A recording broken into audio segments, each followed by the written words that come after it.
காவல்துறை மட்டுமா போராட்டத்துக்கு அனுமதி கொடுக்கல, ஐயா ராமதாசன் இன்னைக்கு போராட்டத்துக்கு அனுமதி கொடுக்கல.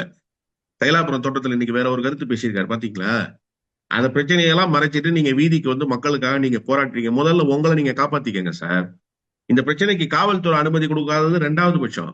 முதல் பட்சம் இந்த கட்சியினுடைய நிறுவனரே இன்றைக்கு போராட்டத்துக்கு அனுமதி கொடுக்கலன்றாங்க.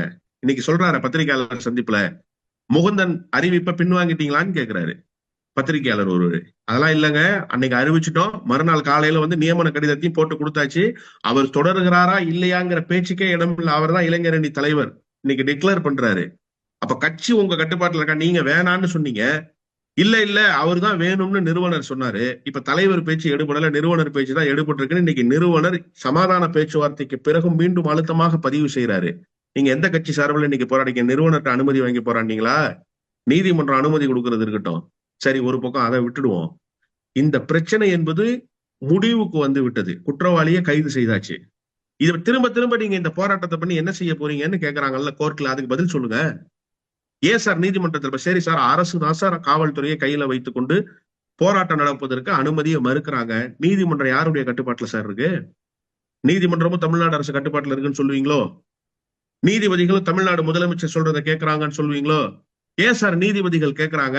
அப்போ இந்த வழக்கினுடைய தன்மை எப்படிப்பட்டதாக இருக்கிறது என்பதை நீதிபதிகளும் உணர்ந்தே இருக்கிறார்கள். அதனால தானே அழுத்தமான கருத்துக்களை பதிவு செய்யறாங்க.